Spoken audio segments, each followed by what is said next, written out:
अऊज़ु बिल्लाहि मिनश्शैतानिर्रजीम बिस्मिल्लाहिर्रहमानिर्रहीम। बिस्मिल्लाहिर्रहमानिर्रहीम। आप सबको ईद की बहुत बहुत मुबारक हो। अल्लाह करीम इस ईद को हम सब की खुशियों का बाइस बनाए और हमारे जितनी भी तकलीफ़ रंज गम है उन सबको हमसे दूर फरमाए। सबसे पहले मैं आपको बताता हूँ, हमने सुना है कि रमज़ान में बहुत बरकतें नाजिल होती हैं। रमज़ान रहमत वाला महीना है, अल्लाह तबारक व तआला का फजल व करम होता है। हदीस पाक में इसके बहुत सारे फ़ज़ाइल आए, कुरान पाक में भी आपको इसको फ़ज़ाइल मिलेंगे, लेकिन हम इस पर कभी तवज्जो नहीं देते, तो इसलिए हमें समझ नहीं आता। मैं आपको बज़ाहिर ऐसी चीज़ें बताऊँगा कि वो सुनकर आपको लगेगा वाकई में रमज़ान तो बहुत बाबरकत महीना है। रमज़ान बाबरकत महीना इसलिए है क्योंकि हम सब काम अल्लाह तबारक व तआला की रज़ा के लिए करते हैं। जैसे कि हम रोज़ा रखते हैं, रोज़ा फ़र्ज़ है, लेकिन हमारे पास बहुत सारे मौक़े ऐसे भी आते हैं जहां हमें कोई देखने वाला नहीं होता, सिर्फ अल्लाह के अलावा। वहाँ कोई लोग नहीं होते, वहाँ हमारे घर वाले नहीं होते, दोस्त अहबाब नहीं होते, बिल्कुल हम तन्हा होते हैं। उसके बावजूद भी हम रोज़ा नहीं तोड़ते क्योंकि अल्लाह तबारक व तआला का हुक्म है रोज़ा रखो। हम खालिसतन सिर्फ अल्लाह तबारक व तआला की रज़ा के लिए रोज़ा रखते हैं। सुबह सादिक से लेकर गुरूब आफ्ताब तक हम भूखा रहते हैं, पूरा टाइम हम अल्लाह तबारक व तआला की इबादत में गुजारते हैं। इवन कि आप देखते हैं कि रमज़ान में नमाजियों में कितने इजाफा होता है। बाजमात नमाज बहुत सारे लोग अदा करते हैं, मसाजिदें भर जाती हैं, जगहें कम पड़ जाती हैं। वो क्यों? क्योंकि सिर्फ अल्लाह तबारक व तआला की रज़ा के लिए इबादत करते हैं कि अल्लाह ताला हमसे राज़ी हो जाए। तो रमज़ान की मैं आपको ऐसी 3-4 बातें बताता हूँ जिसे सुनकर आपको लगेगा वाकई में रमज़ान बहुत बाबरकत महीना है। 3 बातें बताऊँगा। नंबर 1, रमज़ान में हमारे रिज़्क़ में कुशादगी होती है।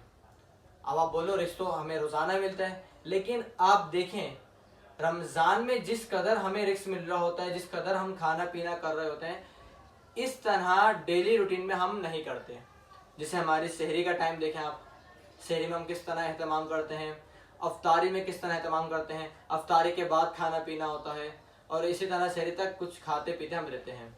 और आप देखें कि जिस कदर हम रमज़ान में फ्रूट्स खाते हैं, हम अच्छी अच्छी चीज़ें खाते हैं, इस तरह हम आम दिनों में नहीं करते। तो रमज़ान में हमारे रिज़्क़ में कुशादगी होती है, हमारे दस्तरखान में अल्लाह तबारक व तआला की तरह तरह की नेमतें नज़र आती हैं। इसकी वजह क्या है? क्योंकि हम सिर्फ खालिसतन अल्लाह तबारक व तआला के लिए भूख और प्यास बर्दाश्त करते हैं। नंबर 2, हमारे माल में भी बरकत होती है। माल में बरकत कैसे होती है? अब आप देखें कि रोज़ाना आप जॉब पर जाते हैं, कारोबार करते हैं, जो उसमें प्रॉफिट होता है, मुनाफा होता है, वो अपनी जगह है, लेकिन रमज़ान में एक्स्ट्रा होता है। रमज़ान में एक्स्ट्रा कैसे होता है? जो कंपनीज वगैरह में काम करते हैं, ऑफिस में काम करते हैं, उनकी जो सैलरी होती है वो अलग मिलती है, उसके साथ साथ उनको बोनस भी मिलता है, ये उनके लिए प्लस पॉइंट है।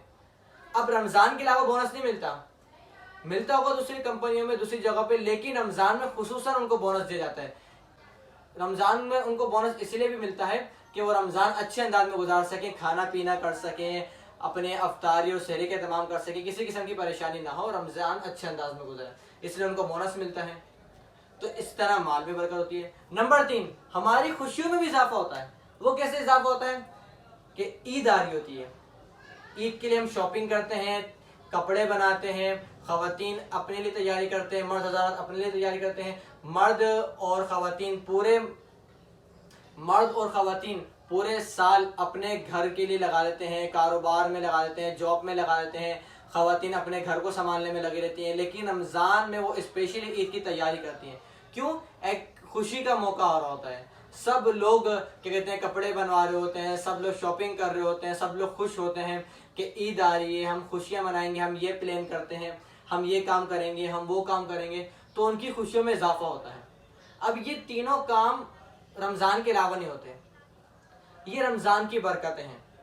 बज़ाहिर सिंपल सी बात है, लेकिन हम थोड़ा सोचें, भाई रमज़ान अपने फ़ज़ाइल और बरकत हम पर लुटा रहा है, जब तो हमारे रिज़्क़ में बरकत हो रही है, जब तो हमारे माल में बरकत हो रही है, जब तो हमारी खुशियों में इजाफा हो रहा है। और ये तीनों काम क्यों हो रहे हैं? ये तीनों काम इसलिए हो रहे हैं क्योंकि हम सिर्फ खालिसतन अल्लाह ताला की इबादत करते हैं। हम रोज़े रखते हैं, नमाज बाजमात पढ़ते हैं, कुरान पाक की तिलावत करते हैं, फहश गोई, बद कलामी, फिल्म, ड्रामे, बदनिगाह, इन तमाम चीज़ों से बचते हैं। क्यों? क्योंकि रोज़ा होता है। कोई गुनाह कर रहा होता है, कोई गलत वर्ड यूज़ भी कर लेता है अपनी ज़बान से, तो हम क्या बोलते हैं? ओए तुझे शर्म नहीं आ रही, आपका रोज़ा है। हम इस तरह उसको बोलते हैं। तो हम तमाम गुनाहों से बच जाते हैं। जब हम तमाम गुनाहों से बच जाते हैं और अल्लाह तबारक ताला के अहकामात पर अमल करते हैं, तो अल्लाह तबारक ताला हम पर अपनी बरक़ात और रहमतें लुटाता है। वो जैसे कि मैंने आपको भी बयान किया, अगर हम यही रूटीन रमज़ान के बाद रखें तो अल्लाह तबारक ताला हम पर पूरे साल अपनी रहमत और बरकतें लुटाएगा और पूरे साल हम खुश रहेंगे, पूरे साल हमारे माल में बरकत होगी, पूरा साल में हमारे दस्तरखान में वसअत रहेगी, हम कभी गम नहीं होगा हमें, हम कभी परेशान नहीं होंगे, कभी तकलीफें नहीं आएंगी। क्यों? क्योंकि हम गुनाहों से बच रहे हैं। जो अल्लाह तबारक ताला ने हमें करने का हुक्म दिया हम वो कर रहे हैं, जिससे मना किया हम उस पर रुक रहे हैं, तो हमारे लिए पूरा साल खुशी का बायस बनेगा। लेकिन ऐसा नहीं होता। ये हमारी बदकिस्मती है, ये हमारी नाअहली है कि हम रमज़ान में तो अल्लाह ताला की खूब इबादत करते हैं लेकिन रमज़ान के बाद नहीं करते। आइए हम अहद करते हैं कि जिस तरह हमने रमज़ान गुजारा है अल्लाह ताला की रज़ा को हासिल करने के लिए, इसी तरह हमें आने वाली ज़िंदगी को भी गुजारने की तौफीक अता फरमाए और गुनाहों से बचने की तौफीक अता फरमाए। इसके साथ साथ मैं आपसे ये कहूँगा कि ईद सईद आ रही है, खुशी का दिन है, खुशी मनाएं, आप भी खुश रहें, दूसरों का भी खुश रहें। ये नहीं कि घर में बैठे हुए हैं, वही कपड़े नहीं बनाए, वही आप रोना धोना मचा रहे हैं, वही आप महंगाई की बात कर रहे हैं, वही आप परेशानी बात कर रहे हैं कि मुझे कोई नहीं पूछ रहा। आपको भले कोई ना पूछे, आप जाएं, आप सलाम करें, आप गले मिलें, आप उसको ईद की मुबारकबाद पेश करें, आप उससे हंस के बात करें, नए कपड़े पहने, खुशबू लगाएं। अगर किसी के पास नए कपड़े नहीं है तो वही आपके पास जो पुराने कपड़े हैं उसको वॉश करें, साफ़ सुथरा पहने, खुशबू लगाएं और लोगों से जाके गले मिले, हंस के मिले, हंस के बात करें। खुशी का दिन है, खुशी मनाएं, खुशी बांटें, खुश रहें, दूसरों को भी खुश करें। वो ही नहीं पूरा साल आपने परेशान रहना है, पूरा साल आपने टेंशन में रहे, लेकिन ये 3 दिन है अल्लाह तबारक व तआला ने ये हमारा इनाम दिया है। अब इनाम को हमने हासिल करना है खुशी से। इसीलिए अल्लाह तबारक व तआला ने ईद के पहले दिन का रोज़ा हराम करा दिया है कि हम ईद के पहले दिन रोज़ा नहीं रख सकते, हम खाने पीने से अपने आप को नहीं रोक सकते, क्योंकि अल्लाह तबारक व तआला ने इनाम फरमाया है। तो हमें चाहिए अल्लाह तबारक व तआला के इस इनाम को खुशी से लें और ख़ुद भी खुश रहें और दूसरों को भी खुशी बांटें। अल्लाह करीम से दुआ अल्लाह से हमें इस ईद खुश रहने की और दूसरों को खुशी पहुँचाने की तौफीक अता फरमाए। और आप सबको एक बार फिर ईद मुबारक। अपनी ख़ास दुआ में मुझे भी याद रखिएगा। अस्सलामु अलैकुम व रहमतुल्लाह।